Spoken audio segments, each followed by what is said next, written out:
Let's talk about the recently launched ITEL smartphone P40 Plus with fashionable design. Now, let's talk about the specification of this smartphone. Firstly, talk about the display of this smartphone. The smartphone features with IPS LCD display, with 6.8 inches HD plus punch hole display, with resolution of 720 by 1640 pixels, and with 20:9 aspect ratio, with approximately 91% screen-to-body ratio, with approximately 267 ppi pixel density, and with 90 Hz refresh rate, and with scratch-resistant glass protection. And now talk about the camera of this smartphone. The smartphone with 13 megapixel AI dual camera setup on the rear. For selfies it has 8 megapixel AI camera. For the software, the handset turns on Android 13 operating system based on ITEL OS screen.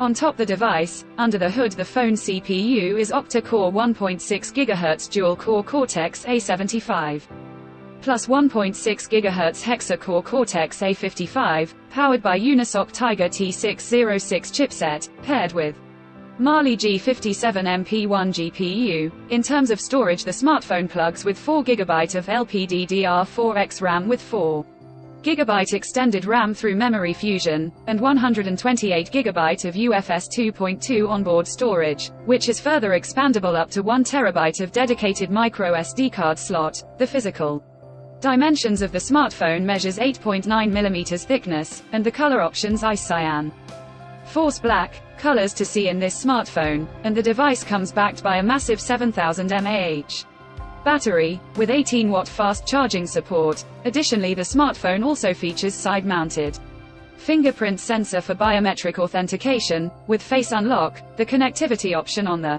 smartphone includes dual SIM 4G, Wi-Fi, Bluetooth, GPS, 3.5 mm headphone jack, and a USB Type-C charging port. So now let's have a look at the pricing details of the smartphone ITEL P40 Plus. Expected priced in Pakistan for 4 GB plus 128 GB storage variant at 29,999 Pakistani rupees. Conclusion: so what do you guys think of this ITEL P40 Plus? Do let us know in the comment section below and subscribe for more tech updates. Thanks for watching. We'll see you guys in our next video.